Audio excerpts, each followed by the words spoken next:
Everyone, आज हम पढ़ने जा रहे हैं बिजनेस स्टडीज़ के कुछ इम्पॉर्टेंट टॉपिक, जहाँ पे हम कुछ कंबाइंड टॉपिक्स डिस्कस करने वाले हैं। ठीक है, जो कि बहुत ही ज़्यादा इम्पॉर्टेंट टॉपिक्स होंगे आपके लिए। Based on my experience I have decided some topics जो आपको पढ़ ही लेने चाहिए, इनको आपको छोड़ के जाना ही नहीं चाहिए। ठीक है, तो स्टार्ट करते हैं फटाफट से। एक तो सबसे पहला टॉपिक है डेलीगेशन एंड डिसेंट्रलाइजेशन। ये दोनों टर्म्स में बहुत बच्चों को कंफ्यूजन भी रहती है और इनका बहुत ही ज़्यादा क्या है, through out your 12th class इसका बहुत रोल रहा है। आपके प्री बोर्ड में भी इसमें बहुत बार क्वेश्चंस आए हुए हैं। ठीक है, तो डिफरेंस इसको एक बार क्लियर कर लेते हैं। तो डेलीगेशन मतलब होता है transfer of authority, transfer of authority from superior to subordinate, from superior to subordinate। ठीक है, जब हम अथॉरिटी को क्या कर देते हैं, ट्रांसफर कर देते हैं। जब एक सुपीरियर है, मान लीजिए ये कौन है आपका सुपीरियर। ठीक है, अभी सारा काम अकेला तो कर नहीं सकता, तो इसने कुछ अपनी अथॉरिटी को डेलीगेट कर दिया। किसको बांट दिया, अपने सबऑर्डिनेट को। ठीक है, तो इस प्रोसेस को हम क्या बोलते हैं, डेलीगेशन बोलते हैं। क्या बोलते हैं, डेलीगेशन बोलते हैं। ठीक है, और डिसेंट्रलाइजेशन मतलब क्या होता है, डिसेंट्रलाइजेशन मतलब होता है evenly distribution of authority, evenly distribution of authority to every level, to every level. Is it clear, यहाँ तक कोई डाउट है? यहाँ पे हम अथॉरिटी हर लेवल तक क्या कर देते हैं, डिस्ट्रीब्यूट कर देते हैं। अब देखिए कि काम है, काम को आपको बांटना तो पड़ेगा। आप एक पर्सन सारा काम नहीं कर सकता अकेला, आपको काम को बांटना पड़ेगा। तो काम को बांटना यानी कि डेलीगेशन जो होता है, ये कैसा है नेचर में, it is compulsory in nature, it is compulsory in nature. Whereas decentralisation, काम को हर लेवल तक बांटना, ये क्या होता है, ऑप्शनल होता है। ठीक है, क्या होता है, ऑप्शनल। ठीक है, उसके बाद आपसे बहुत बार पूछा जाता है कि एलिमेंट्स ऑफ डेलीगेशन क्या होते हैं।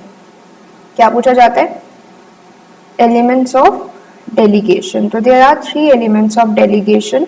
कौन कौन से है वो, अथॉरिटी, ठीक है, number 2 responsibility, number 3 accountability. Authority, responsibility और अकाउंटेबिलिटी। ठीक है, अथॉरिटी मतलब तो होता है power to take decision, power to take decision, decision लेने की पावर को क्या बोलते हैं, अथॉरिटी। रिस्पॉन्सिबिलिटी मतलब क्या होता है, obligation to do a job, obligation to do assigned job. Accountability मतलब होता है being answerable, being answerable for non completion of task. अगर आपने कोई टास्क नहीं किया तो उसके लिए आंसरेबल होना, इसको हम क्या बोलते हैं, accountability, non completion of task. ठीक है, अब पावर टू टेक डिसीजन यानी कि अथॉरिटी है, तो अथॉरिटी तो बढ़ सकती है। एक पर्सन है ए, इसने अपनी कुछ पावर किसको बांट दी, बी को, तो authority can be delegated, authority can be क्या हो सकती है, डेलीगेट हो सकती है।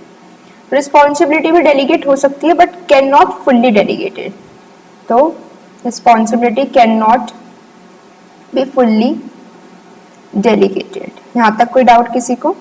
और थर्ड इज अकाउंटेबिलिटी। अगर आपने कोई काम नहीं किया तो उसके लिए अकाउंटेबल, आंसरेबल आप ही होंगे। आप किसी और पर्सन को नहीं कह सकते कि भाई तू आंसर दे, काम क्यों नहीं हुआ मुझसे, ऐसे थोड़ी बोलते हैं। तो आप ही आंसरेबल होंगे, तो accountability can not be delegated at all, accountability cannot be delegated at all। यहाँ तक कोई डाउट है किसी को? उसके बाद जब हम डिसेंट्रलाइजेशन की बात करते हैं, तो डिसेंट्रलाइजेशन में क्या होता है, कई बार पेपर में एक लाइन लिखी आती है आपको, ये वाली, selective dispersal of authority, selective dispersal of authority. तो ये लाइन सुन के आंख बंद करके आंसर क्या लिख देना, वो क्या, कौन सा कॉन्सेप्ट होगा, वो डिसेंट्रलाइजेशन होगा। डेलीगेशन में हम पावर कितने लोगों में बांटते हैं, 2 लोगों में बांटते हैं। तो it multiplies by 2, it multiplies by 2। और decentralisation, it multiplies by many, it multiplies by many. ठीक है, यहाँ पे पावर हर लेवल पे बढ़ती है तो it multiplies by many. And decentralisation is the extension of delegation, decentralisation is the, किसका एक्सटेंशन है? Decentralisation is the extension of delegation, extension of delegation. यहाँ तक कोई डाउट है किसी को? यहाँ तक कोई प्रॉब्लम? उसके बाद आपसे पूछते हैं पेपर में इंपॉर्टेंस ऑफ डिसेंट्रलाइजेशन। बहुत बार पूछा जाता है कि बताइए what are the importance of decentralisation. तो डिसेंट्रलाइजेशन की इंपॉर्टेंस आपको ऐसे याद रखनी है, बेस्ट फ्रेंड रोज क्यों धोखा देते, बेस्ट फ्रेंड रोज क्यों धोखा देते, बेस्ट फ्रेंड रोज क्यों धोखा देते। ठीक है, इसको लिख देते हैं, बेस्ट फ्रेंड रोज क्यों धोखा देते। ठीक है, here B stands for better control, better control। F stands for facilitate growth, facilitate growth। ठीक है, R stands for relief to top management, relief to top management। Q stands for quick decision, quick decision। D stands for development of employee, development of personnel। Another D stands for develop initiative among subordinate, develop initiative among subordinates। ठीक है, तो क्या मतलब है इसका? इसका मतलब ये है कि भाई अगर आप काम को तीनों लेवल पे बांट दोगे तो कंट्रोल करना मतलब आप बेटर तरीके से चीजों को क्या कर पाओगे? कंट्रोल कर पाओगे। ठीक है, काम बटेगा। अब आपने मान लो ए ने काम बांटा बी में, बी ने बांटा सी में, मतलब तीनों लेवल्स पे काम बट गया। तो इससे क्या होगा, जो आपके सबऑर्डिनेट है वो मोटिवेट होंगे और क्या लेंगे? बढ़ के इनिशिएटिव लेंगे। ठीक है, अब जब वो खुद काम करेंगे तो उनकी भी क्या होगी? डेवलपमेंट होगी। अब जब उनको खुद मतलब सारा आपने डिसीजन मेकिंग अथॉरिटी बांट दी है, अब उनको हर काम के लिए बार बार टॉप लेवल से पूछने जाने की जरूरत नहीं है, तो क्या होगा? Quick decision. और किसको रिलीफ मिलेगा? टॉप लेवल को। तो these are the importance of decentralization। Is it clear? यहाँ तक कोई डाउट है किसी को? उसके बाद नेक्स्ट टॉपिक जो इम्पोर्टेंट है वो है ऑर्गेनाइजेशनल स्ट्रक्चर। ऑर्गेनाइजेशनल स्ट्रक्चर आपसे पूछता है बहुत बार, what is the outcome और result of organising function. Organising function का रिजल्ट और आउटकम क्या होता है? तो आंसर क्या होगा? Organisational structure. क्या होगा? Organisational structure. ठीक है, एंड ऑर्गेनाइजेशनल स्ट्रक्चर की डिफाइन लिख लीजिए, सबको पता ही होगी। It is a framework, it is a framework within which operational and managerial tasks are performed, operational and managerial tasks are performed। Is it clear? यहाँ तक कोई डाउट? दो तरह के स्ट्रक्चर होते हैं आपके, कौन कौन से होते हैं?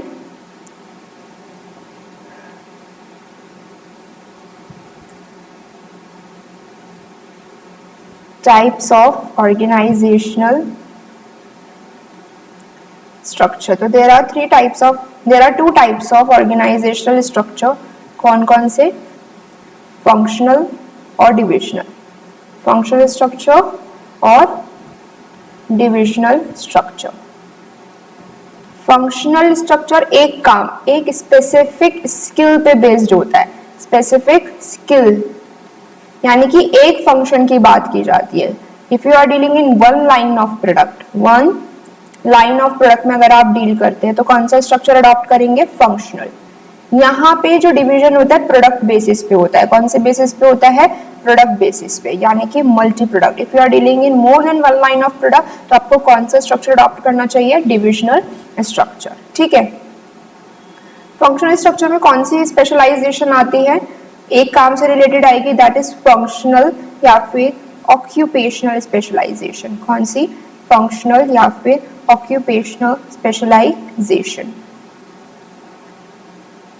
डिविजनल में कौन सी आती है? Product specialisation. Product specialisation. यहां तक कोई डाउट किसी को? और अगर हम इनके डिफरेंसेस की बात करें तो ये सूटेबिलिटी अच्छे से पढ़ लीजिएगा। ये सूटेबल होता है कब? जब कौन सी स्पेशलाइजेशन चाहिए आपको? हाई डिग्री ऑफ स्पेशलाइजेशन चाहिए।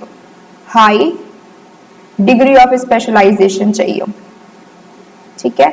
Number 2, large organisation. Large organisation हो, हाई डिग्री स्पेशलाइजेशन चाहिए हो, और क्या हो? डाइवर्सिफाइड एक्टिविटी हो। तो आप कौन सा फंक्शन लेंगे? कौन सा स्ट्रक्चर अडॉप्ट करेंगे? Functional structure. कब अडॉप्ट करेंगे फंक्शनल स्ट्रक्चर? जब ऑर्गेनाइजेशन लार्ज हो, डाइवर्सिफाई क्या हो? एक्टिविटीज, और हाई डिग्री क्या चाहिए? स्पेशलाइजेशन। डिविजनल कब चाहिए होता है? जब कब किस में डील करते हैं? मल्टी प्रोडक्ट में डील करते हैं। ठीक है। मोर डिपार्टमेंट्स होंगे, मोर क्या हो? डिपार्टमेंट्स हो, मोर क्या हो?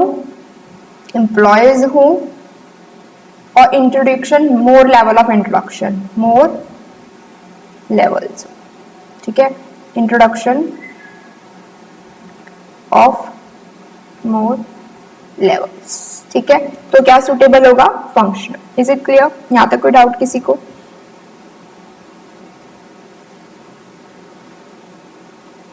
और क्या होता है बताइए? फंक्शनल इकोनॉमिकल होता है, थोड़ा सस्ता होता है इन कंपैरिजन ऑफ डिविजनल, और ये थोड़ा क्या होता है? लेस, मतलब ये एक्सपेंसिव होता है। एक्सपेंसिव होता है। ठीक है। और क्या हो सकता है? यहाँ पे not easy to fix accountability होती है। Not easy to fix accountability. और वहां क्या होता है? Easy to fix accountability. यहाँ पे होता है इजी टू फिक्स अकाउंटेबिलिटी। यहां तक कोई डाउट है किसी को तो बताएं।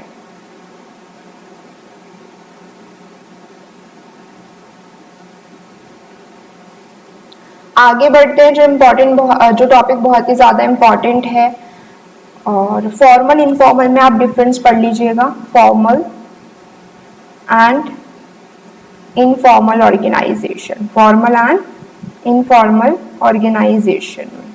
फॉर्मल इनफॉर्मल पढ़ेंगे, फॉर्मल इनफॉर्मल ऑर्गेनाइजेशन में डिफरेंस पढ़ेंगे तो फॉर्मल इनफॉर्मल कम्युनिकेशन में भी हाथ की हाथ क्लियर हो जाएगा। फॉर्मल का मेन मोटिव क्या होता है? बताएं जल्दी से। फॉर्मल का मेन मोटिव होता है अचीवमेंट ऑफ कौन सा गोल? ऑर्गेनाइजेशनल गोल।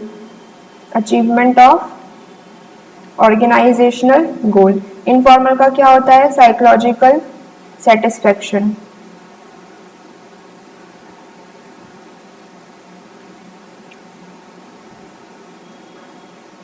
ठीक है।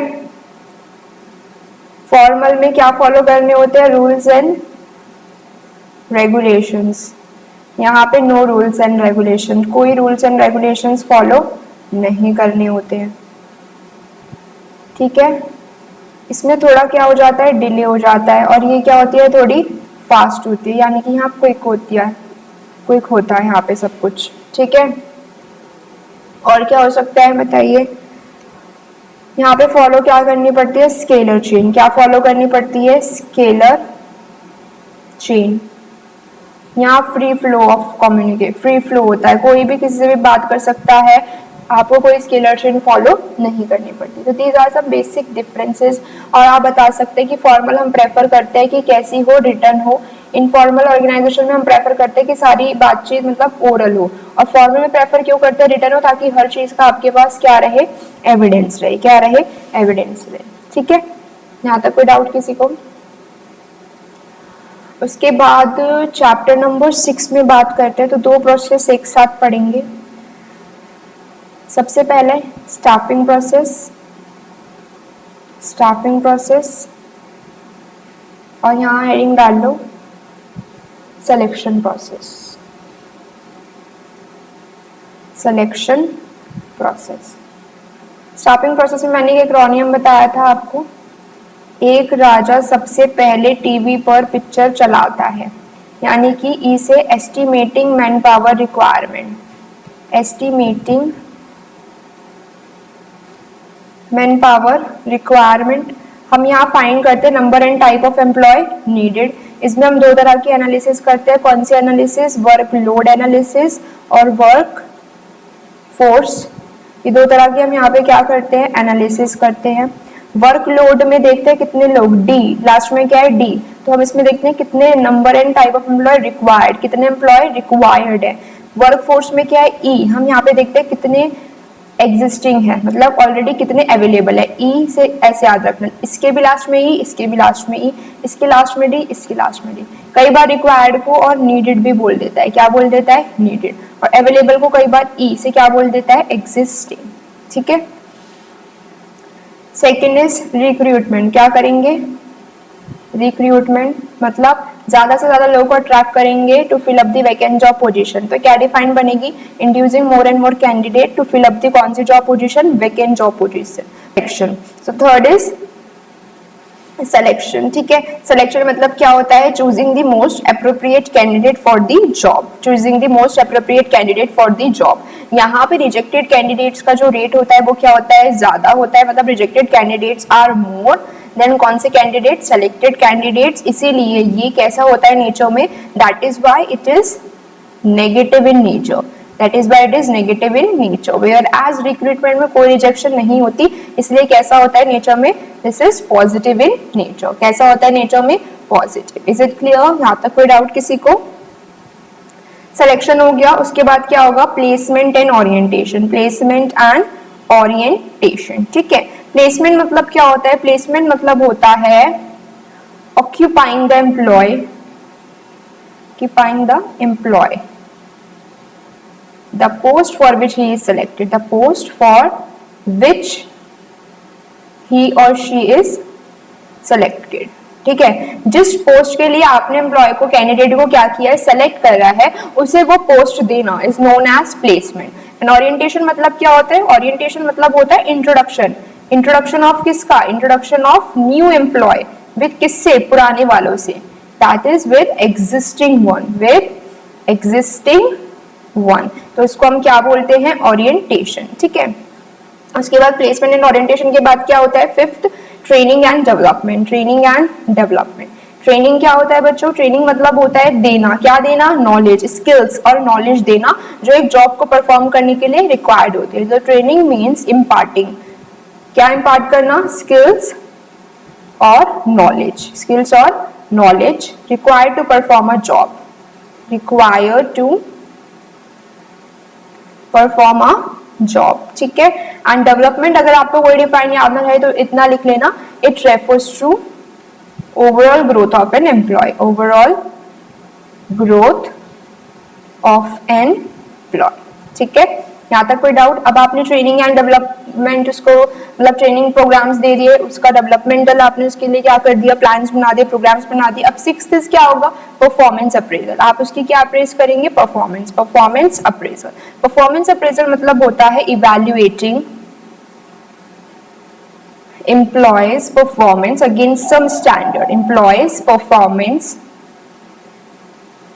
against some standard, against some standards। ठीक है, परफॉर्मेंस अप्रेजल में, ये एमसीक्यू में एक बार क्वेश्चन आया था कि परफॉर्मेंस अप्रेजल इंक्लूड, एक एमसीक्यू क्वेश्चन आया था, परफॉर्मेंस अप्रेजल इंक्लूड्स, क्या इंक्लूड होता है इसके अंदर बताइए।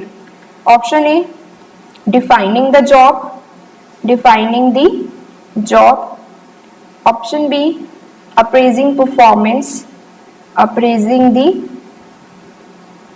performance, और third is providing feedback, providing feedback। ठीक है, और option D all of these, all of these।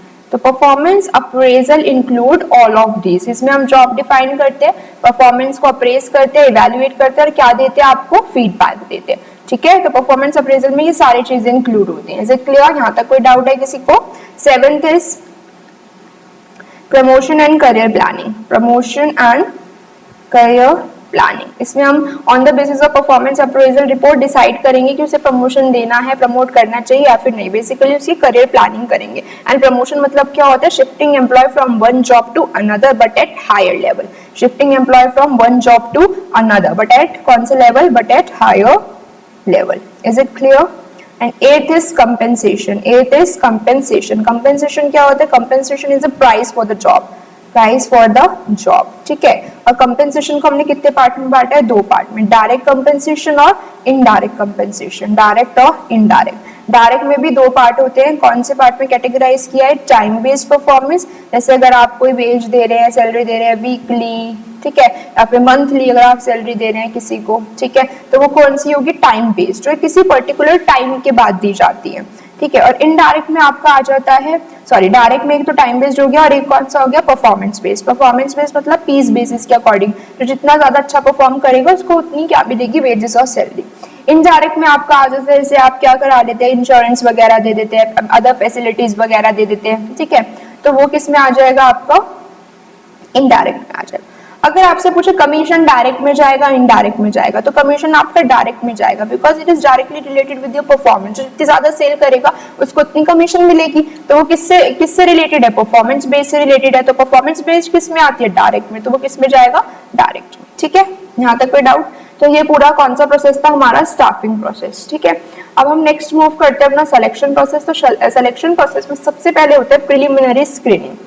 ठीक है, सबसे पहले क्या होता है? Preliminary screening.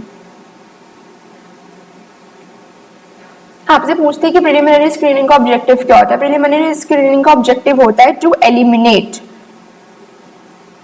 The misfit candidate. पहली ही स्टेज में मिसफिट कैंडिडेट या फिर जो अनक्वालिफाइड कैंडिडेट है उनको क्या कर देना? एलिमिनेट कर देना।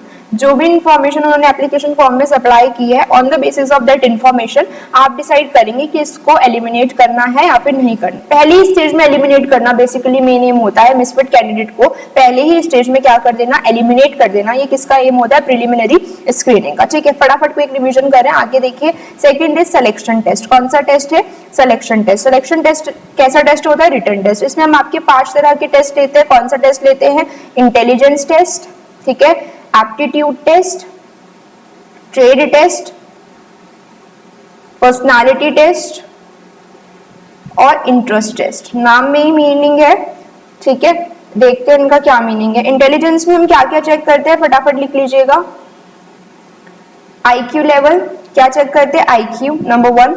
Decision making ability, decision making ability, कि भाई एक इंटेलिजेंट पर्सन क्विकली क्या ले लेगा? डिसीजन ले लेगा। Number 2 learning ability, intelligent person फटाफट से चीजों को क्या कर लेता है? लर्न कर लेता है। तो क्या चेक करते हैं? Learning ability. ये 3 चीजों से रिगार्डिंग क्वेश्चन आर पूछे कौन सा टेस्ट सूटेबल है, तो आंसर क्या होगा?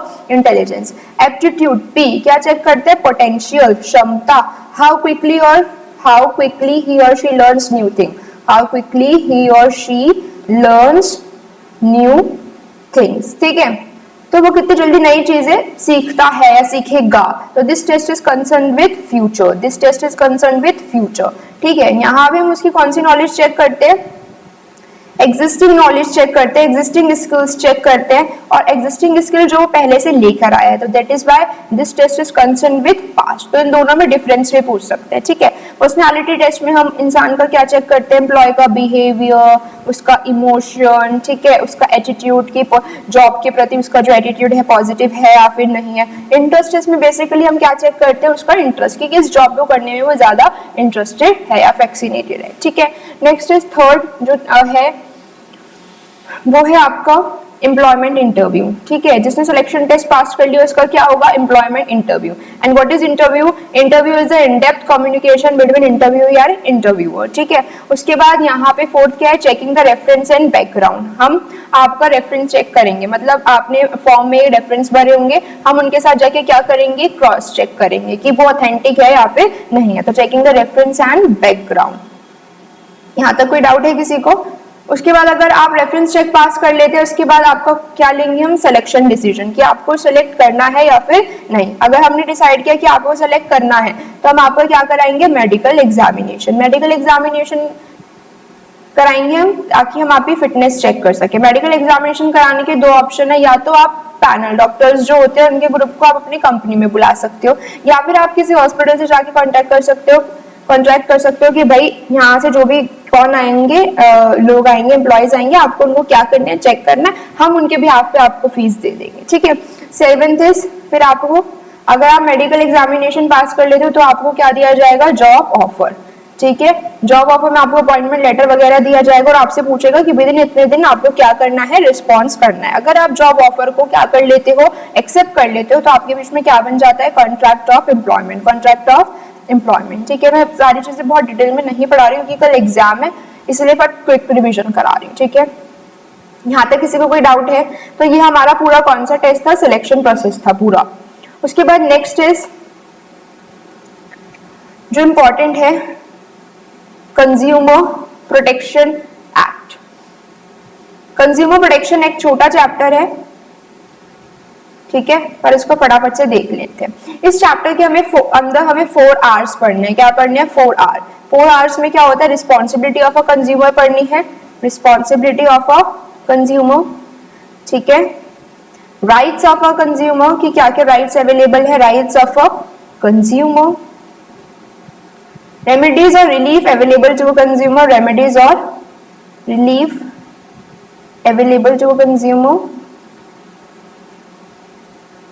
और 4 3-tier redressal agency, 3-tier redressal agencies, ठीक है।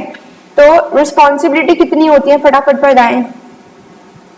रिस्पॉन्सिबिलिटी में राइट टू सेफ्टी, हर कंज्यूमर के पास अधिकार है, every consumer has a right to protect himself और herself against the marketing of the goods which are hazardous to their life and property. मतलब हर कंज्यूमर के पास अधिकार है अपने आप को प्रोटेक्ट करने का उन गुड्स और सर्विसेज की मार्केटिंग से जो उनकी लाइफ और प्रॉपर्टी के लिए क्या है, हैजार्डियस है, ठीक है। Second is right to information. Right to information मतलब हर कंज्यूमर के पास राइट है, अधिकार है कि वो जो भी प्रोडक्ट लेने जा रहा है उसकी वो फुल इंफॉर्मेशन, पूरी इंफॉर्मेशन ऑब्टेन करे और कोई भी सेलर उसको इंफॉर्मेशन देने से रिफ्यूज नहीं कर सकता, मना नहीं कर सकता। Third is right to seek redressal.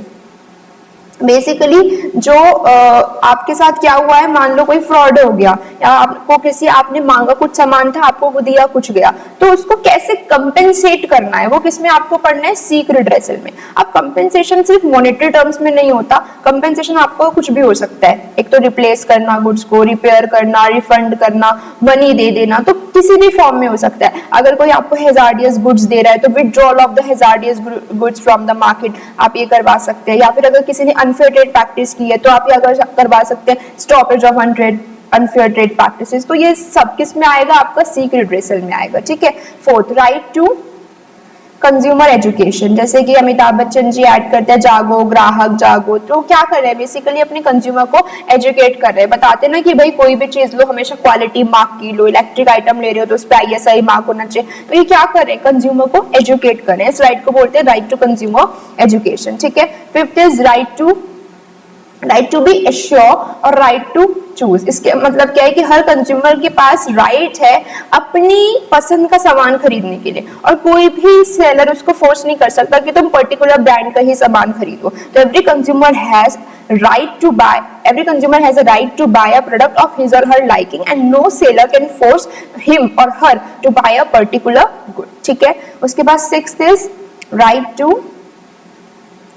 heard or representation, ठीक है, अगर आपके साथ क्या है, कोई फ्रॉड हुआ है, कोई घपला हुआ है, तो आप अपनी कंप्लेंट जाके कर सकते हैं। तो there are various consumer cell, complaint cell, जहाँ पे आप जाके क्या कर सकते हैं, अपनी कंप्लेंट फाइल कर सकते हैं। Is it clear? और कोई भी अगेन कोई आपकी कंप्लेंट सुनने से अगर मना करता है तो आप इस राइट के अगेंस्ट, मतलब इस राइट का यूज करके उस पर्सन के अगेंस्ट कंप्लेंट फाइल कर सकते हैं। तो ये 6 राइट्स है, कौन कौन सी?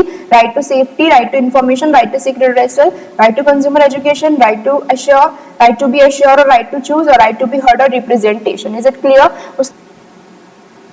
ठीक है, तो ये हमारा right of a consumer topic done हो चुका है।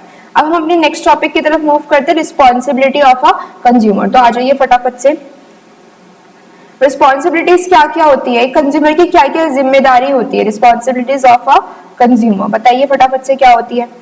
सबसे बेसिक और primary, to insist on cash memo, to insist on cash memo. आपको हमेशा बिल लेना है हर चीज का।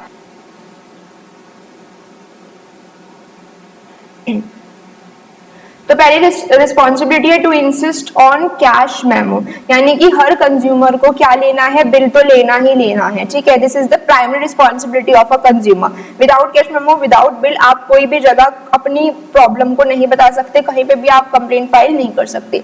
सेकेंड, कंज्यूमर मस्ट बी कैसा, क्वालिटी कॉन्शियस। कंज्यूमर को क्या होना चाहिए, क्वालिटी कॉन्शियस होना चाहिए, कभी भी क्वालिटी के साथ कॉम्प्रोमाइज नहीं करना है। ठीक है। थर्ड इज कॉशियस कंज्यूमर, मतलब आपको क्या रहना है, सतर्क रहना है, सेलर की बात पे ब्लाइंडली बिलीव नहीं करना है। ठीक है। Filing complaint for genuine grievances, filing complaint for genuine grievances, genuine grievances के लिए आपको कंप्लेंट फाइल करनी है। ठीक है। डू नॉट एक्सेस, पहली बात तो exercise their right,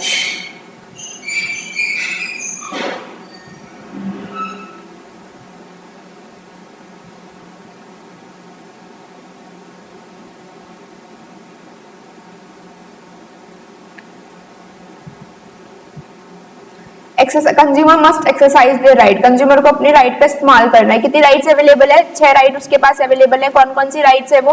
right to safety, right to seek redressal, right to compensation, right to consumer education, right to be heard, right to be assured. तो इन राइट का कोई फायदा नहीं है जब तक कंज्यूमर उनको क्या नहीं करता, यूज नहीं करता। और 6 is do not carried away by advertisement, advertisement की बातों पे भी ब्लाइंडली बिलीव नहीं करना है। और ये नहीं एडवर्टाइजमेंट में जो कह दिया उसको बस एकदम मान लेना है कि ये सच है, नहीं।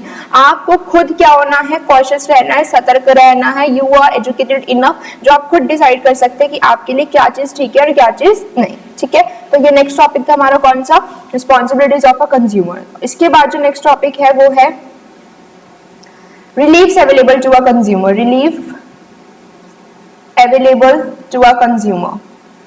अगर आपके साथ कुछ फ्रॉड हो जाता है, ठीक है, तो आप उसके लिए क्या क्या आपके लिए रिलीफ है?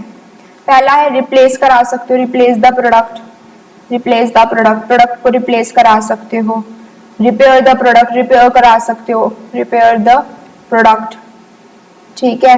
और क्या करा सकते हो, विड्रॉल, अगर कोई आपको हैजार्डियस गुड्स बेच रहा है तो withdrawal the hazardous good from market, hazardous product from market, from the market. ठीक है। और क्या करा सकते हैं, stoppage of unfair trade practices, stoppage of unfair trade practice. कोई किसी ने अनफेयर ट्रेड प्रैक्टिस की, आपको पता चल गया और आपके साथ ही अनफेयर ट्रेड प्रैक्टिस करी, तो आप उसके अगेंस्ट कंप्लेंट फाइल कर सकते हो और उस अनफेयर ट्रेड प्रैक्टिस को रुकवा सकते हो। ठीक है। तो बहुत सारे क्या है तरीके हैं, रिफंड, कंपेंसेट कर सकते हो। ठीक है। मतलब अगर आप क्या कर सकते हो, अगर कोई बिजनेसमैन है, किसी ने किसी के साथ क्या करा, फ्रॉड करा, तो उसको उसके बदले वो पैसे दे सकता है, कंपेंसेशन दे सकता है। ठीक है। तो कंपेंसेशन सिर्फ मॉनेटरी टर्म्स में ही नहीं होता, कंपेंसेशन किसी भी फॉर्म में हो सकता है, replacement of goods, repair the goods, withdrawal the hazardous goods, stoppage of unfair trade practices, refund, ये सारी चीजें। ठीक है। उसके बाद रिड्रेसल एजेंसीज, जो मेन आपको इसमें बस ये देखना दे रहा, 3 टायर रिड्रेसल एजेंसीज कौन कौन सी होती है, district, state, national, district, state और नेशनल। ठीक है। अगर आपके साथ कोई घपला हुआ है और जिसकी अमाउंट कितनी है, अप टू 1 करोड़ तक है, तो कहाँ कंप्लेंट फाइल करेंगे, डिस्ट्रिक्ट कमीशन में, डिस्ट्रिक्ट कमीशन में। स्टेट कमीशन में कौन से तक के केस जाएंगे, क्या वैल्यू है गुड्स की, जहाँ पे more than 1 crore up to 10 crore, up to 10 crore. And national commission में कहां तक के केस जाएंगे जिनकी वैल्यू कितनी है, मोर देन 10 करोड़, कितनी है, मोर देन 10 करोड़। तो कहाँ पे कंप्लेंट फाइल करेंगे आप, नेशनल कमीशन में, ठीक है। अगर आप डिस्ट्रिक्ट के कोर्ट से सेटिस्फाइड नहीं हुए, अगर कोई कंज्यूमर डिस्ट्रिक्ट के डिसीजन से, डिस्ट्रिक्ट कमीशन के डिसीजन से क्या नहीं है, सेटिस्फाइड नहीं है, तो वो कहाँ कंप्लेंट फाइल कर सकता है, वो कंप्लेंट फाइल कर सकता है स्टेट कमीशन में। कितने दिन के अंदर, 45 डेज के अंदर। और अगर वो स्टेट कमीशन के डिसीजन से सेटिस्फाइड नहीं है तो वो कहाँ कंप्लेंट फाइल कर सकता है, national commission, within 30 days from the date of decision. And national से भी सेटिस्फाइड नहीं है तो सुप्रीम कोर्ट, सुप्रीम में कर सकता है, again within the 30 days from the date of the decision, ठीक है। तो these are the some basic चीजें जो आपको पता होनी चाहिए कल के एग्जाम के लिए, ठीक है। उसके बाद जो नेक्स्ट टॉपिक मुझे लगता है बहुत ज्यादा इंपॉर्टेंट है वो है आपके functions of SEBI, functions of SEBI, ठीक है। आपको पता होना चाहिए SEBI security and exchange board of India, ये सेटअप कब हुआ था, एस्टेब्लिश्ड 1988। इसको लीगल स्टेटस कब मिला था, लीगल स्टेटस मिला था मई 1992 में, मई 1992। Is it clear? तो सेबी 3 तरह के फंक्शन को क्या करता है, परफॉर्म करता है। कौन कौन से फंक्शन परफॉर्म करता है, डेवलपमेंट फंक्शन, ठीक है, second is regulatory function, regulatory function, और third is protective function, protective function, ठीक है। तो protective function, development function, regulatory function में क्या आते हैं, प्रोटेक्टिव फंक्शन में से मेन चीज याद रख लेना, checks, SEBI keeps a check on price rigging, checks on price rigging, किस पे नजर रखता है, प्राइस रिगिंग पे, ठीक है। अगर कोई बंदा मैनिपुलेशन तो नहीं कर रहा शेयर प्राइस के साथ, सिक्योरिटीज के प्राइसेस के साथ एंड ऑल, चेक्स ऑन,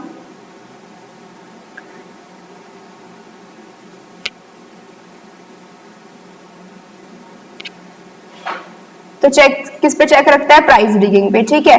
क्या प्रोहिबिट करता है, प्रोहिबिट्स इनसाइडर ट्रेडिंग, प्रोहिबिट्स कौन सी ट्रेडिंग, इनसाइडर ट्रेडिंग,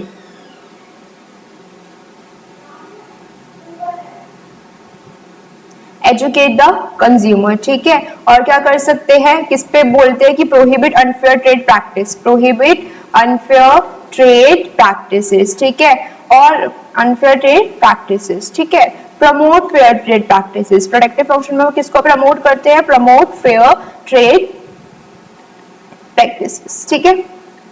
उसके बाद next is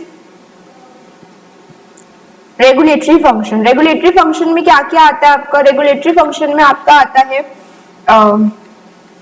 register and regulate, register and regulate the working, regulate the working of sub broker, broker, merchant, banker, sub broker, merchant,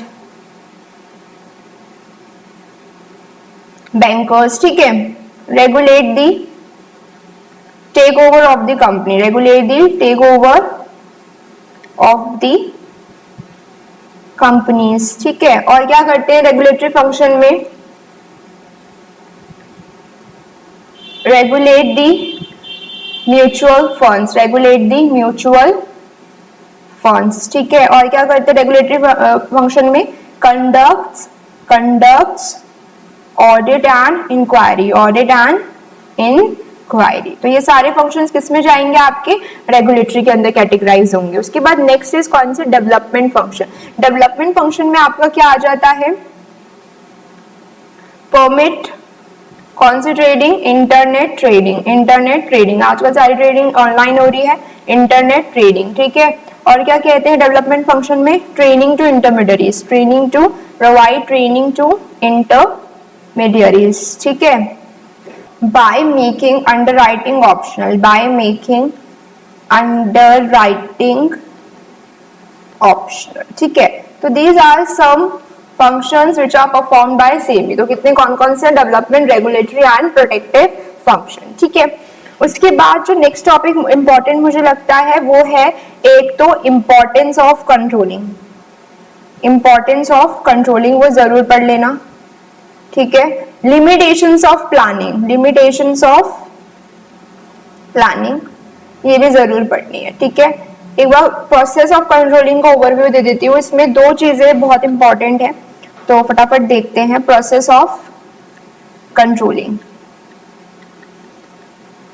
तो सबसे पहले क्या होता है, setting up of target, setting up of target, क्या set करना, target, target आपका क्या होना चाहिए, मेजरेबल होना चाहिए। क्या होना चाहिए? मेजरेबल होना चाहिए, अचीवेबल होना चाहिए। ठीक है। दूसरी बात, कंपनी में बहुत तरह के क्या होते हैं, डिपार्टमेंट होते हैं। लेट्स सपोज प्रोडक्शन डिपार्टमेंट, ठीक है, सेल्स डिपार्टमेंट, ठीक है, मार्केटिंग डिपार्टमेंट, फाइनेंस डिपार्टमेंट। तो आपको हर डिपार्टमेंट के लिए अलग अलग क्या सेट करने हैं, टारगेट सेट करने हैं। ठीक है, हर डिपार्टमेंट के लिए अलग अलग क्या फिक्स करने हैं, टारगेट। तो आपसे क्वेश्चन में पूछ सकते हैं कि भाई प्रोडक्शन डिपार्टमेंट का क्या टारगेट हो सकता है, सेल्स डिपार्टमेंट का क्या हो सकता है, मार्केटिंग का क्या हो सकता है, फाइनेंसिंग का क्या हो सकता है, ये आपसे पूछा जा सकता है। Second is measuring the performance. मान लो आपने टारगेट सेट किया कितनी यूनिट बनानी है, आपको 1000 यूनिट्स बनानी है। ठीक है, सेकंड में अब आप क्या करेंगे, मेजरिंग द परफॉर्मेंस, अपनी परफॉर्मेंस को क्या करेंगे, मेजर करेंगे। तो जब आप अपनी परफॉर्मेंस को मेजर करेंगे ना, तो आप दोनों एस्पेक्ट ध्यान में रखेंगे, qualitative as well as quantitative, qualitative aspect as well as quantitative aspect. कि भाई आपका टारगेट था कि भाई आपको 1000 यूनिट्स क्या करनी है, सेल करनी है। तो 1000 यूनिट सेल करने के चक्कर में कहीं आपने क्वालिटी के साथ कॉम्प्रोमाइज तो नहीं कर दिया। आपको हर एक चीज को क्या रखना है, माइंड में रखना है। और क्या आप प्रिपेयर करेंगे, आपकी यहाँ पे परफॉर्मेंस रिपोर्ट क्या प्रिपेयर होगी, performance appraisal report, performance appraisal report prepare की जाएगी। ठीक है, उसके बाद third is comparison between actual and plans, यानी कि कंपेयरिंग दी परफॉर्मेंस। थर्ड में हम आपकी परफॉर्मेंस को क्या करेंगे, कंपेयर करेंगे। ठीक है, आपका टारगेट कितने का था, कितनी यूनिट बनानी है, 1000 यूनिट्स। ठीक है, आपने एक्चुअल में बना कितनी दी, मान लो 800 यूनिट। तो इनके बीच हम देखेंगे कितने का डेविएशन यानी कि डिफरेंस आया। यहाँ पे कितने का डिफरेंस आया, -200 का। तो यहाँ पे हमें कुछ नहीं करना, सिर्फ डिफरेंस को क्या करना है, कंपेयर करना है कि टारगेट कितना था, एक्चुअल कितना है। सिर्फ क्या करना है, कंपेयर और नोट डाउन। अब ये जो 200 का डेविएशन आया है, इसको हम नेक्स्ट स्टेप में इसके पीछे का रीजन एनालाइज करेंगे। तो उसको बोलते हैं एनालाइजिंग दी डेविएशन। जो 200 का डिफरेंस आया उसके पीछे का रीजन हम कौन से स्टेप में ढूंढेंगे, फोर्थ स्टेप में ढूंढेंगे। ठीक है, तो यहाँ पे हम दो टेक्निक्स ऑफ कंट्रोल अप्लाई करते हैं। टेक्निक्स ऑफ कंट्रोल, यहाँ पे हम इनको प्रिंसिपल ऑफ कंट्रोल भी बोलते हैं। क्या बोलते हैं, प्रिंसिपल ऑफ कंट्रोल। ठीक है, तो दो प्रिंसिपल कौन कौन सी होती है, सीपीसी और एमबीई। सीपीसी और एमबीई। सीपीसी की फुल फॉर्म होती है क्रिटिकल पॉइंट कंट्रोल। क्या होता है, क्रिटिकल पॉइंट कंट्रोल। ठीक है, और एमबीई की फुल फॉर्म होती है management by exception, management by exception. ठीक है, सीपीसी क्रिटिकल पॉइंट कंट्रोल कहता है कि किस पे फोकस करोगे। कंपनी में दो एरियाज होते हैं। कौन कौन से एरियाज होते हैं, सिग्निफिकेंट एरियाज और इनसिग्निफिकेंट एरिया, सिग्निफिकेंट एरियाज और इनसिग्निफिकेंट एरियाज। तो सीपीसी कहता है कि आपको क्रास पे फोकस करना है। अब क्रास क्या होते हैं, क्रा होते हैं की रिजल्ट एरियाज। कौन से एरिया, की रिजल्ट एरियाज। तो सीपीसी कहते हैं कि की रिजल्ट एरियाज पे फोकस करो, यानी कि उन सिग्निफिकेंट एरियाज पे क्या करो, फोकस, जिनके काम होने ना होने से पूरी कंपनी क्या करती है, सफर करती है। तो क्रास क्या होते हैं, KRAs are the significant area which affects the working of the whole organisation. ठीक है, मैनेजमेंट बाय एक्सेप्शन कहते हैं कि भाई डेविएशन को इन्होंने दो पार्ट में बांट दिया कि डेविएशन दो तरह के होते हैं, या तो माइनर डेविएशन होगा या फिर मेजर डेविएशन होगा। मैनेजमेंट बाय एक्सेप्शन में नाम में ही मीनिंग है, कुछ ना कुछ छोटी मोटी गलती तो होती रहती है। आप अगर हर चीज को कंट्रोल करने जाओगे तो आप कुछ भी कंट्रोल नहीं कर पाओगे। तो मैनेजमेंट बाय एक्सेप्शन कहता है कि जो माइनर डेविएशन है इनको क्या कर दो, इग्नोर कर दो, और मेजर डेविएशन को किस लेवल की नॉलेज में लेके जाओ, टॉप लेवल की नॉलेज में लेके जाओ। अब कौन से डेविएशन माइनर होंगे, कौन से डेविएशन मेजर होंगे, ये अब आप कैसे डिसाइड करोगे। तो कंपनी एक लिमिट सेट करती है, उस लिमिट को बोलते हैं डेविएशन टॉलरेंस लिमिट, कि भाई अगर इस लिमिट के अंदर डेविएशन आए तो आप उसे इग्नोर करेंगे, बट अगर इस लिमिट के बाहर गए तो आप उसको किसकी नॉलेज में लेके जाएंगे, टॉप लेवल की नॉलेज में लेके जाएंगे। ठीक है, उस लिमिट को क्या बोलते हैं, डेविएशन टॉलरेंस लिमिट। तो ये कहते हैं कि छोटी मोटी गलतियां तो होती रहती हैं, आप उन्हें क्या करो, इग्नोर, क्योंकि अगर आप हर चीज को कंट्रोल करने जाओगे तो आप कुछ भी कंट्रोल नहीं कर पाओगे। तो यहाँ पे लिख लो एक line, if you try to control everything you may end up controlling nothing. If you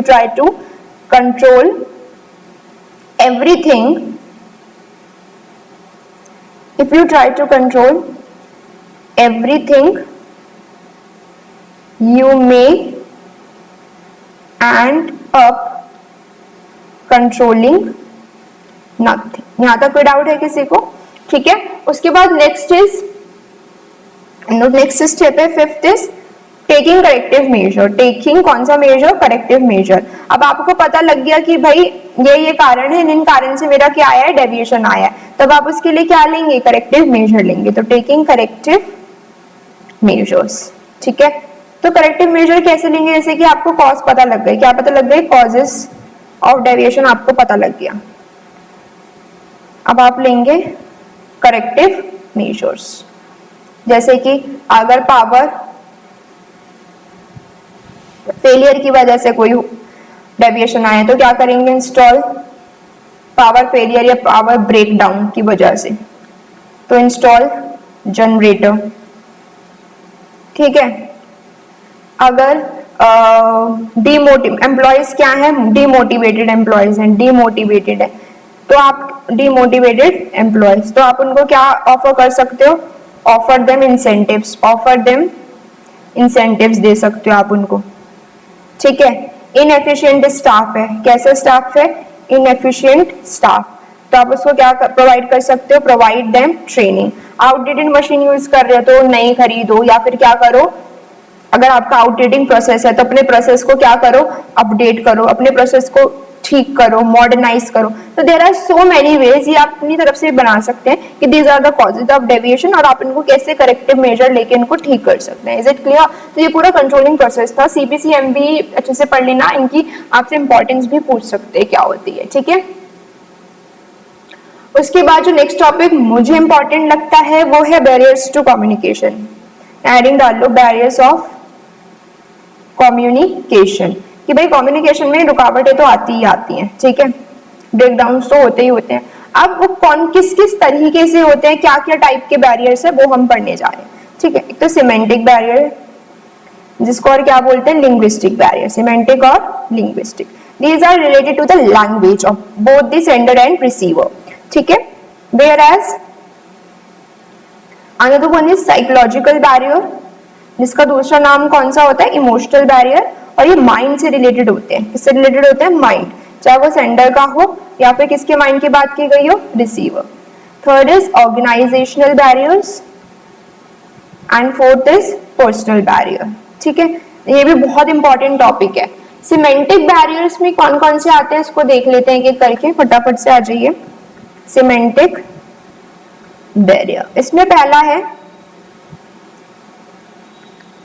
badly expressed message. जब मैसेज को एक्सप्रेस ही गलत तरीके से किया जा रहा है, गलत तरीके से इन द सेंस कि आपने या तो क्या कर दिया, ओमिशन ऑफ नीडेड वर्ड को ही ओमिट कर दिया, या फिर यूज क्या कर लिए? Wrong word, use of wrong words. ठीक है, ये सब क्यों हो रहा है? Because of lack of vocabulary.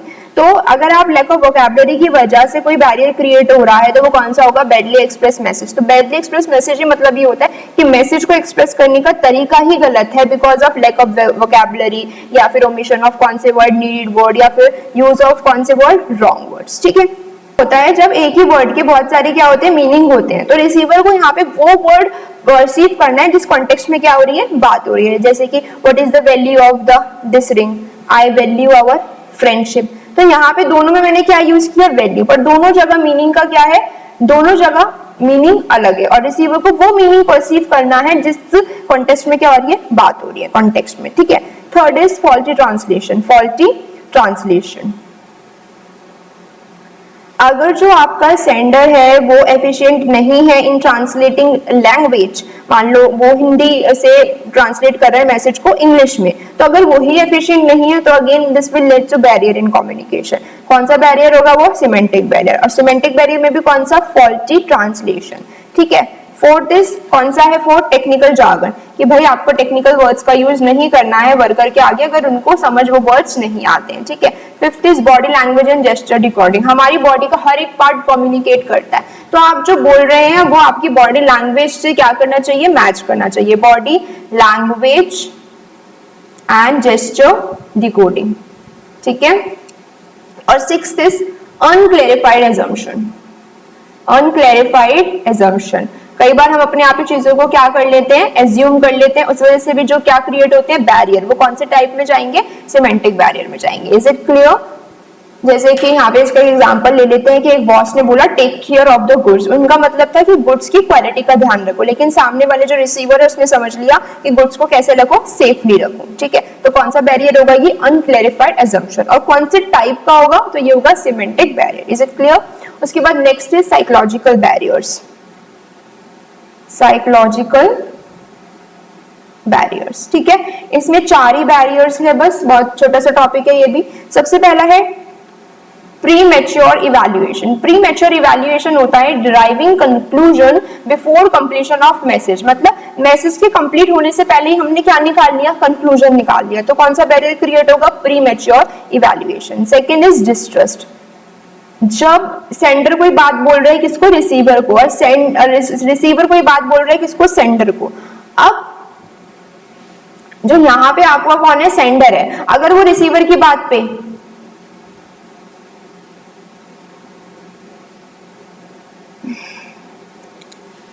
Distress मतलब क्या होता है, मान लो एक पर्सन है ए, ये इससे कुछ बात कर रहा है, ठीक है, ये इसको कुछ क्या दे रहा है, सजेशन दे रहा है, क्या दे रहा है, सजेशन। अब ये जो बी है ये इस पे बिल्कुल भी ट्रस्ट नहीं करता, तो वो इसके फेवर में भी क्यों ना कुछ बोल रहा हो, ये इसकी बात पे बिलीव नहीं करेगा, क्योंकि दोनों के बीच में क्या है, डिस्ट्रस्ट है। ठीक है, third is loss by transmission and poor retention. Loss by transmission and poor retention, तो यहाँ पे क्या होता है, कई बार मैसेज ट्रांसमिट होते होते गायब ही हो जाता है, कुछ आधा अधूरा मैसेज पहुंचता है, क्योंकि हम माइंड में एज इट इज चीजों को रिटेन नहीं कर पाते, तो ट्रांसमिट होते होते कुछ मैसेज क्या हो जाते हैं, लॉस हो जाता है। Fourth is lack of attention. Lack of attention, जैसे कि क्लास में टीचर पढ़ा रही है पर आपका ध्यान कहीं और से, आप पीछे लास्ट बेंच पे बैठे और अपने फ्रेंड्स के साथ गॉसिप कर रहे हो, ठीक है, तो आप वहां पे टीचर को, यानी कि जो कौन है, सेंडर है, आप उनकी बात को क्या नहीं दे रहे, अटेंशन नहीं दे रहे, तो वो जिस सेंस में आपको मैसेज भेजना चाह रही है, आप उस सेंस में उस मैसेज को नहीं समझ पाओगे। क्यों? क्योंकि your mind is already pre occupied with other things. आपको जो माइंड है वो किसी और चीज से ही भरा हुआ है, ठीक है, आप किस चीज में बिजी हो, गॉसिप करने में, तो टीचर जो आपको बोलना चाह रही है आप उसको परसीव उस वे में नहीं कर पाओगे। Is it clear? उसके बाद ऑर्गेनाइजेशनल बैरियर, पर्सनल बैरियर, दोनों में साथ पढ़ा देती हूँ। ऑर्गेनाइजेशनल में कौन कौन से हैं, पहले लिख देते हैं सारे। ऑर्गेनाइजेशनल पॉलिसी, सबसे पहला क्या आता है, ऑर्गेनाइजेशनल पॉलिसी, ठीक है, फिर rules and regulations, rules and regulation.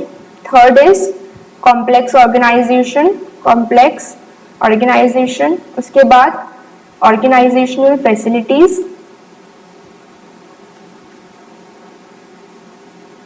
ठीक है। पर्सनल की बात करें, पर्सनल बैरियर में कौन आता है, unwillingness to communicate, unwillingness to communicate, ठीक है। और क्या आता है इसमें, lack of incentive, lack of incentives. और क्या आता है इसमें, फियर ऑफ लूजिंग अथॉरिटी। और last lack of confidence,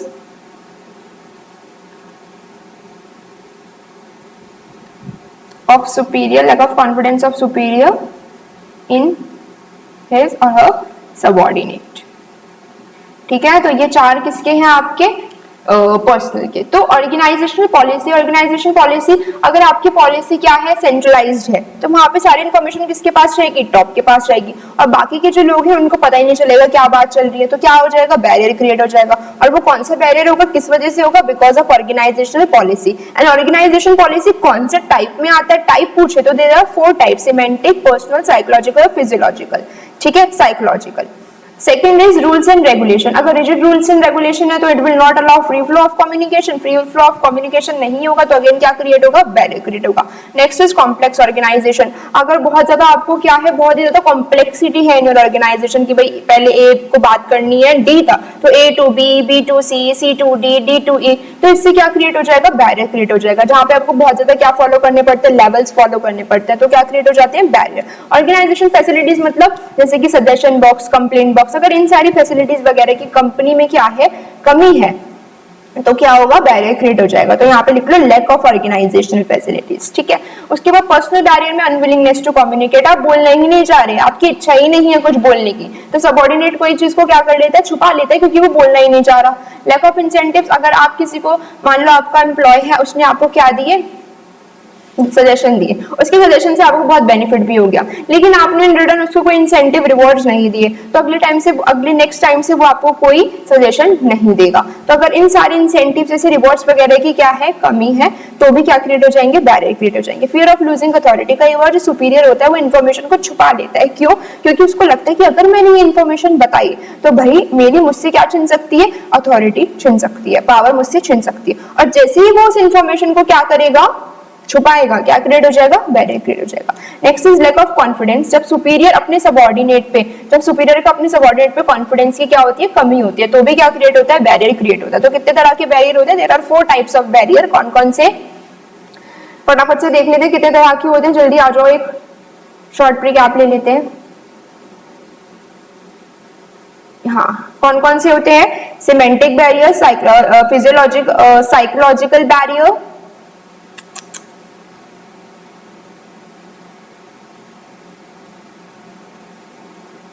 semantic barrier, psychological barrier, semantic barrier, psychological barrier, organisational barrier और पर्सनल बैरियर। ठीक है, यहाँ तक किसी को कोई डाउट है, कोई डाउट तो पूछ सकते हैं फटाफट से।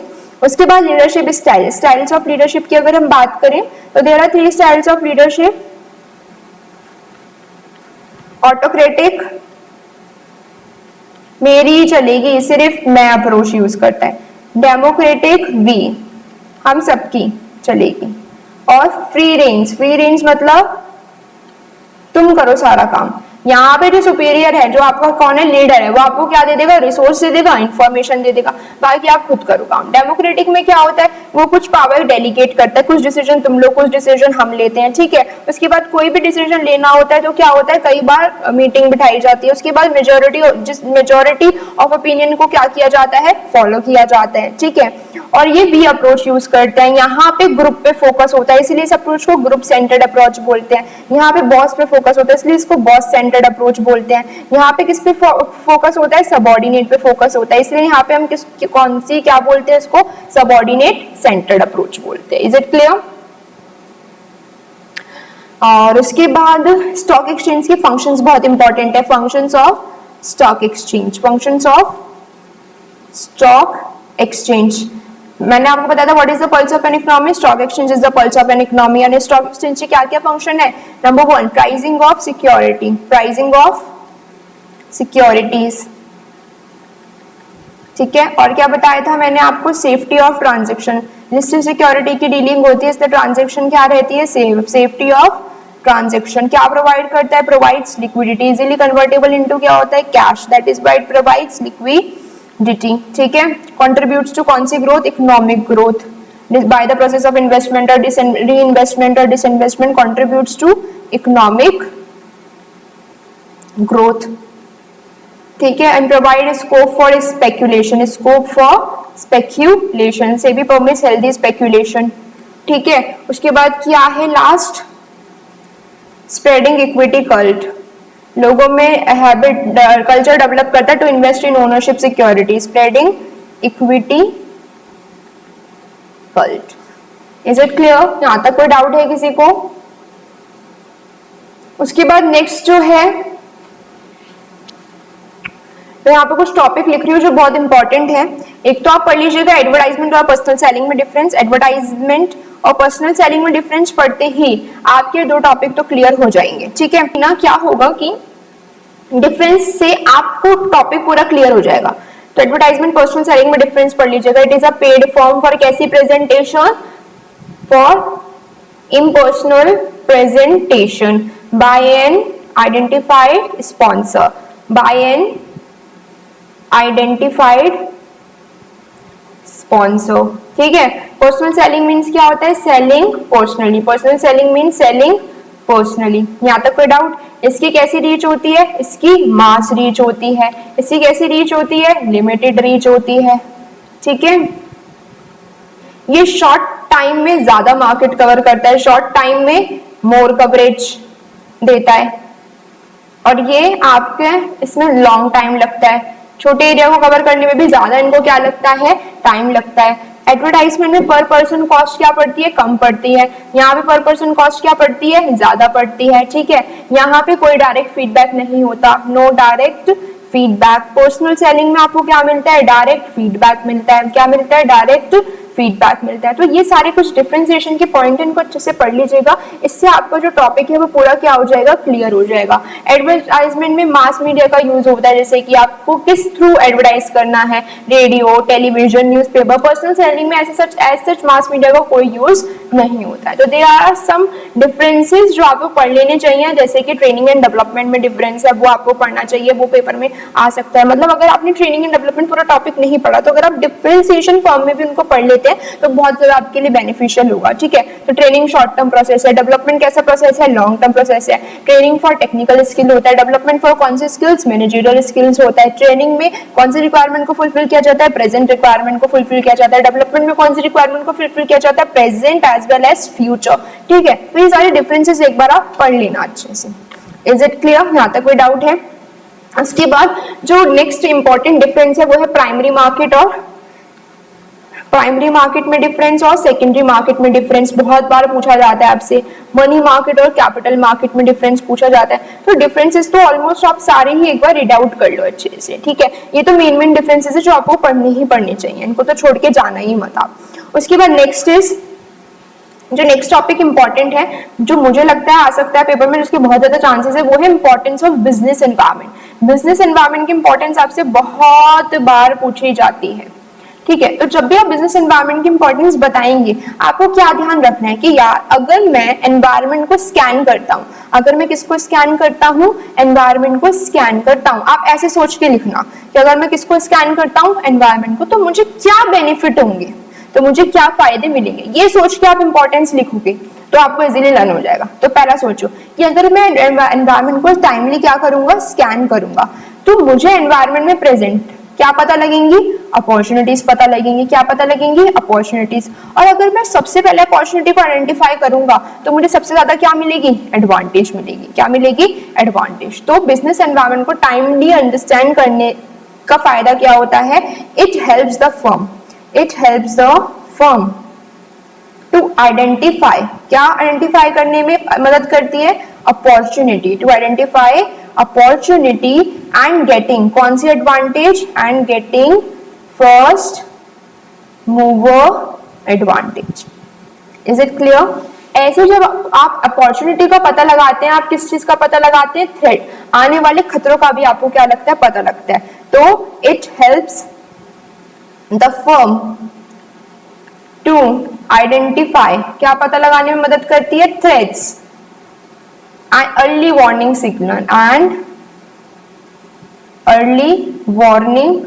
Signal is it clear? उसके बाद helps in planning and policy making. Helps in, अगर आप एनवायरनमेंट को स्कैन करोगे, उसी के अकॉर्डिंग हम प्लान एंड पॉलिसी बनाओगे। Planning and policy making. आप एनवायरनमेंट को जब क्या करोगे? टाइमली स्कैन करोगे, आपको बाहर की क्या पता चलेगी? डिमांड पता चलेगी। और बाहर की डिमांड के अकॉर्डिंग ही आप उस डिमांड के अकॉर्डिंग उस डिमांड को फुलफिल करने के लिए जो रिसोर्स लगते हैं, उस रिसोर्स को क्या करोगे? असेंबल, इकट्ठा करोगे। फॉर एग्जाम्पल, आपने एनवायरनमेंट को स्कैन किया। अब जब आपने एनवायरनमेंट को स्कैन किया, आपको पता लगा कि आजकल ब्लैक एंड व्हाइट टीवी का कोई यूज नहीं है, ज्यादा कोई उसको यूज नहीं करता, एलईडी यूज हो रहा है आजकल हर जगह। तो आप रिसोर्स कौन से टीवी बनाने वाले को लोगे? एलईडी बनाने वाले टीवी के लिए जो रिसोर्स चाहिए वो लोगे, या फिर ब्लैक एंड व्हाइट टीवी बनाने के लिए जो रिसोर्स चाहिए होता है वो लोगे? आप लोगे एलईडी टीवी बनाने वाले रिसोर्स। क्यों? क्योंकि भाई किसकी डिमांड है? एलईडी की डिमांड है। तो हेडिंग क्या जाएगी? Helps the firm to tap, इसको ऐसे लिख लो, helps in tapping and assembling resources. Helps in, simply helps in assembling and tapping useful resources. अब आप चेंजेस को अडॉप्ट करोगे तो आपकी परफॉर्मेंस भी तो इंप्रूव होगी। तो नेक्स्ट लिख लो, improvement in performance. Improvement in performance. ठीक है, और क्या होगा? और बताइए जल्दी। Coping with rapid changes. अगर आप एनवायरनमेंट को स्कैन करोगे, आपको चेंज पता लगेंगे, तभी तो आप उन चेंज को कॉपी कर पाओगे। पर जब आप एनवायरनमेंट को स्कैन ही नहीं करोगे, चेंजेस पता ही नहीं लगेंगे, और उन चेंजेस को आप कभी कॉपी और उनके साथ अपने आप को एडजस्ट नहीं कर पाओगे। तो coping with rapid changes. Is it clear? तो these are the 6 importance of the business environment and जो कि बहुत ही ज्यादा इंपॉर्टेंट है, आपको पढ़ ही लेनी चाहिए। उसके बाद हम फीचर्स की बात करते हैं फटाफट बिजनेस एनवायरनमेंट के। तो there are 7 features of business environment. There are 7 features. कौन कौन सा? Uncertain, business environment is uncertain, dynamic, continuously change होता रहता है, कॉम्प्लेक्स, आने वाले चेंजेस को प्रिडिक्ट करना बहुत ज्यादा क्या हो जाता है, difficult, that is why it is complex in nature, difficult to predict the changes, difficult to predict the changes, इसलिए हम बिजनेस एनवायरनमेंट को क्या बोलते हैं, कॉम्प्लेक्स। रिलेटिविटी, चेंजेस का इम्पैक्ट में differ from country to country और region to region, differ from country to country और रीजन टू रीजन, इसलिए हम इसको क्या बोलते हैं, रिलेटिविटी, कंट्री टू कंट्री और रीजन टू रीजन। और क्या फीचर है, ये तो 4 हुए, और क्या है, totality of external forces, totality of external forces, business environment is a sum of external forces. Next is specific and general forces, specific and general forces. Specific में कौन कौन से आते हैं, स्पेसिफिक को और क्या बोलते हैं, स्पेसिफिक को और माइक्रो बोलते हैं और इंटरनल बोलते हैं। जनरल को और क्या बोलते हैं, मैक्रो बोलते हैं और एक्सटर्नल बोलते हैं। ठीक है, तो स्पेसिफिक में आपके कौन आते हैं, स्पेसिफिक में आपके आ गए competitor, supplier, competitors, suppliers, investors. यहाँ पे आपके कौन आ गए, social, political environment, social environment, legal environment, technological environment, ठीक है, और इकोनॉमिक एनवायरनमेंट। तो ये टॉपिक पढ़ लेना है, ठीक है। उसके नेक्स्ट क्वेश्चन, तो एक क्वेश्चन और है जो मुझे इंपॉर्टेंट लगता है, मैं बता देती हूँ। फॉर एग्जाम्पल आपको इन्फॉर्मेशन गिवन है कि कंपनी की टोटल कैपिटल 50 लाख है, कितने लाख है, 50 लाख, इंटरेस्ट पे करती है 10%, ठीक है। EBIT earning before interest and tax से मान लो कितने लाख, 10 लाख, ठीक है। यहाँ पे बोला है company wants to raise 40 lakh additional capital, 40 lakh वो और रेस करना चाहती है by issue of debenture, by issue of 10% debenture, debt यानी कि, ठीक है। तो बताइए कंपनी का जो डिसीजन है डेट लेने का वो सही है या फिर गलत है। अब आपको ये सिर्फ 3 इंफॉर्मेशन दी है, इस इंफॉर्मेशन के बेसिस पे आपको बताना है कि डेट लेने का डिसीजन सही है या फिर गलत। तो मैंने आपको बताया था क्या करना है, आप सिंपली क्या निकालोगे, ROI मतलब रिटर्न ऑन इन्वेस्टमेंट, क्या निकालोगे, रिटर्न ऑन इन्वेस्टमेंट निकालोगे। अगर आपकी रिटर्न ऑन इन्वेस्टमेंट ज्यादा है, किससे, रेट ऑफ इंटरेस्ट से, रेट ऑफ इंटरेस्ट से, तो आपको क्या ले लेना चाहिए, डेट ले लेना चाहिए। अगर रिटर्न ऑन इन्वेस्टमेंट कम है और रेट ऑफ इंटरेस्ट यानी कि कॉस्ट ऑफ डेट क्या है, ज्यादा है, तो आपको डेट नहीं लेना चाहिए, then you must go with equity, मतलब डेट तो फिर हम इस केस में लेंगे ही नहीं, इट्स अ बिग नो, ठीक है। तो सबसे पहले हम ROI निकालते हैं इस केस में। ROI कैसे निकलेगा, आ जाइए। ROI का फॉर्मूला क्या होता है, EBIT अपॉन में टोटल कैपिटल इंटू 100। ROI कितना है निकालना है हमें, EBIT कितना है 10 लाख, टोटल कैपिटल कितनी है 50 लाख इंटू 100, 1 2 3 4 5 6 1 2 3 4 यानी कि 5 1 से 5 5 2 से 10 0 का 0, 20%, कितने परसेंट आ गई 20%। तो यहाँ पे देखिए आपकी ROI यानी कि रिटर्न ऑन इन्वेस्टमेंट कितनी है 20% है, और रेट ऑफ इंटरेस्ट कितना पे कर रहे हो आप, फटाफट बताइए, रेट ऑफ इंटरेस्ट कितना है, ऊपर कितना गिवन है क्वेश्चन में, रेट ऑफ इंटरेस्ट, ऊपर रेट ऑफ इंटरेस्ट कितना परसेंट गिवन है, 10% गिवन है, कितना गिवन है 10%। अब ROI क्या है, ज्यादा है आपकी रेट ऑफ इंटरेस्ट से, और मैंने बोला था जब आपकी ROI, जब आपकी क्या होती है, ROI ज्यादा होती है किससे, रेट ऑफ इंटरेस्ट से, तो आपको क्या ले लेना चाहिए, डेट ले लेना चाहिए। तो यहाँ पे वो डिसीजन आपका डेट लेने का फेवरेबल होगा, तो क्या ले लेना चाहिए, डेट लेना फेवरेबल है। इज इट क्लियर, यहाँ तक कोई डाउट है। तो जब आपका रिटर्न ऑन इन्वेस्टमेंट ज्यादा होता है रेट ऑफ इंटरेस्ट से, तो डेट के इन्वॉल्व होने से आपकी EPS earning per share, EPS मतलब अर्निंग पर शेयर, ये भी क्या होगी बच्चों, बढ़ेगी। और इस सिचुएशन को क्या बोलते हैं, फेवरेबल फाइनेंशियल लीवरेज, क्या बोलते हैं, फेवरेबल फाइनेंशियल लीवरेज, क्या नाम देते हैं, favourable financial leverage. Is it clear, यहाँ तक कोई डाउट है किसी को। तो 2-3 फॉर्मूले लिखवा देती हूँ, ROI का लिख लो,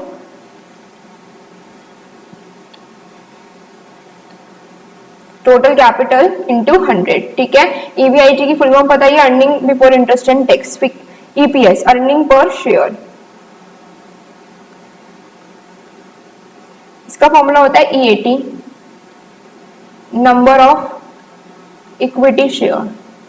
EAT मतलब earning after tax, earning after tax. और यहाँ पे ध्यान रखिएगा कौन से शेयर लेने हैं, सिर्फ नंबर ऑफ इक्विटी शेयर। मान लो आपको शेयर गिवन है, इक्विटी शेयर गिवन है 50 लाख, ब्रैकेट में लिखा है 50,000 share at the rate of 100 each, ठीक है। तो यहाँ पे आपको कौन सी वैल्यू लिखनी है, नंबर ऑफ शेयर लिखने, ये पूरी अमाउंट नहीं लिखनी है, ठीक है। ये नंबर ऑफ क्या लिखने हैं, शेयर लिखने हैं। Is it clear? यहाँ तक कोई डाउट है? इसका एक क्वेश्चन कराऊं या कर लोगे आप? बता देती हूँ, फटाफट से आ जाओ।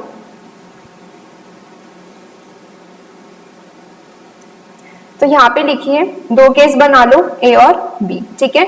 यहाँ पे लिख लो टोटल कैपिटल, टोटल कैपिटल लिख लो 60 लाख, 50 लाख लिख लो, 50 लाख 50 लाख, ठीक है। इक्विटी कैपिटल लिख लो 50 लाख 40 लाख, डेट कैपिटल लिख लो नील 10 लाख, इंटरेस्ट ऑन डेट लिख लो 10%, 10%, टैक्स लिख लो 50%, 50%, ROI लिख लो 20%, 20%, कैलकुलेट EPS, दोनों केस में EPS निकालना है आपको, ठीक है। अब मैंने बोला था किसी भी तरह का क्वेश्चन आए, सबसे पहले आपको क्या ढूंढना है, EBIT। EBIT आपको नहीं गिवन, पर आपको ROI तो गिवन है। ROI के फॉर्मूले से EBIT निकल जाएगा, यस निकल जाएगा। ROI का फॉर्मूला क्या होता है, EBIT upon total capital into 100। ROI कितने परसेंट है, 20। अब 20% है, ये परसेंट यहाँ मत लगा देना, ऑलरेडी यहाँ पे है 100% का, ठीक है। तो 20 इज इक्वल टू में EBIT अपॉन में टोटल कैपिटल, दोनों केस में कितनी है, 50 लाख इंटू 100। तो आपकी जो EBIT है वो कितना आ गया, 20 इंटू 50 लाख अपॉन में 100 इज इक्वल टू में आपका आ गया EBIT, यानी कि 10 लाख आपका क्या आ गया, EBIT। 1 2 1 2 5 2 जा 10, 1 2 3 4 5, 1 2 3 4 5, तो कितना आ गया EBIT, 10 लाख। यहाँ तक कोई डाउट है? अब इसको कैसे सॉल्व करना, आ जाइए।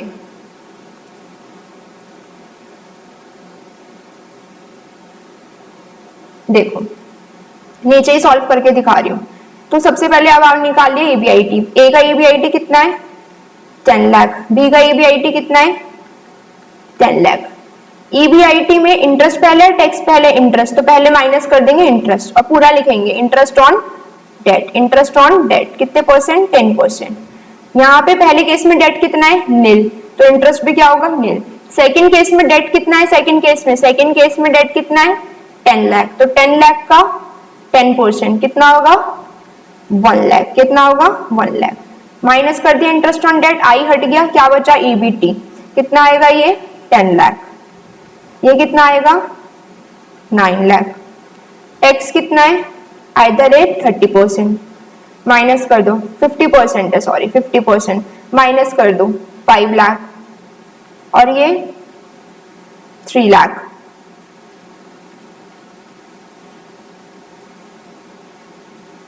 थ्री लाख नहीं, 4,50,000।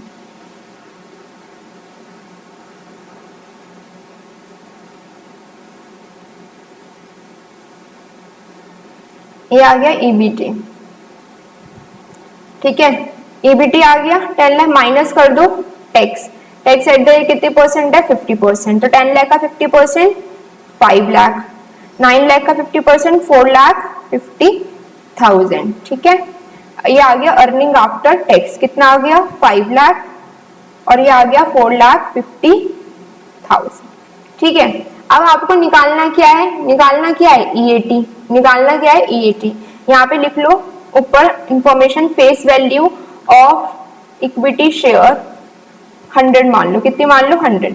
बाय चांस क्वेश्चन में फेस वैल्यू नहीं गिवन तो आपको खुद एज्यूम करके लिखना होगा वहां पे, ठीक है। अब देखो EPS निकालना है। EPS का फॉर्मूला क्या होता है, EAT अपॉन में नंबर ऑफ कौन से शेयर, इक्विटी शेयर। इसमें EAT कितना आया है, 5 लाख। इसमें नंबर ऑफ इक्विटी शेयर कितने हैं? यहाँ पे इक्विटी कैपिटल कितनी थी? 50 लाख। कितनी थी पहले केस में equity capital? 50 lakh. Face value कितनी है पर शेयर की? 100। तो कितने हो गए नंबर ऑफ शेयर? 2 3 4 50,000। कितने हो गए? 50,000। तो यहाँ लिख लो 50,000। 1 2 3 4 1 2 3 4 5 1 5 5 1 5 10। ईपीएस कितना आया? 10 रुपीज। यहाँ पे निकालो कितना आया? E80 4,50,000। Number of equity share इस केस में कितने आ जाइए देखते हैं। तो इस केस में नंबर ऑफ इक्विटी शेयर है कितने? 40 लाख। मतलब इक्विटी कैपिटल कितनी है? 40 लाख अपॉन में 100। तो नंबर ऑफ इक्विटी शेयर कितने आ गए? 40,000। कितने आ गए? 40,000। तो यहाँ पे लिख दो अपॉन में 40,000। तो 11.2 समथिंग कुछ आएगा ये। तो यहाँ पे आप देख रहे हो कि आपकी जो ईपीएस है, अर्निंग पर शेयर, क्या हो रही है? बढ़ रही है। कैसे बढ़ रही है? जैसे जैसे डेट आपका बढ़ रहा है आपकी ईपीएस भी बढ़ी। पर कब बढ़ेगी? जब आरओआई क्या होगा? ज्यादा होगा। किससे? इंटरेस्ट ऑन डेट से। यहाँ पे देखो आरओआई ज्यादा है। किससे ज्यादा है? इंटरेस्ट ऑन डेट से। तो जब जब आरओआई ज्यादा होगा इंटरेस्ट ऑन डेट से, तो डेट के बढ़ने से आपकी क्या बढ़ेगी? ईपीएस भी बढ़ेगी। और इस कॉन्सेप्ट को क्या नाम दिया है? Favourable financial leverage. Favourable financial leverage. Is it clear? यहाँ तक कोई डाउट किसी को? चलो नेक्स्ट इज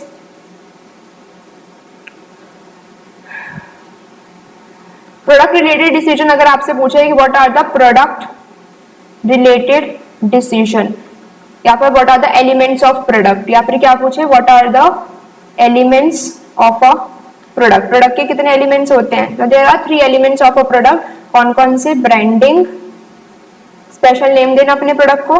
पैकेजिंग, पैकेजिंग मतलब डिजाइन करना। डिजाइनिंग ऑफ क्या? रैपर डिजाइन करना, या फिर क्या डिजाइन करना? बैग डिजाइन करना, या फिर क्या बनाना? कंटेनर। किसके लिए बनाना? अपने प्रोडक्ट के लिए। उस पूरी एक्टिविटी को क्या बोलते हैं? पैकेजिंग। तो packaging is concern with designing the appropriate wrapper, container और bag for the product. And third is labelling. Labelling मतलब क्या होता है? जो पार्ट ऑफ द पैकेज जो आपको क्या प्रोवाइड करता है? इंफॉर्मेशन। तो लेबलिंग मतलब क्या होता है? Informative part on the package is known as labelling.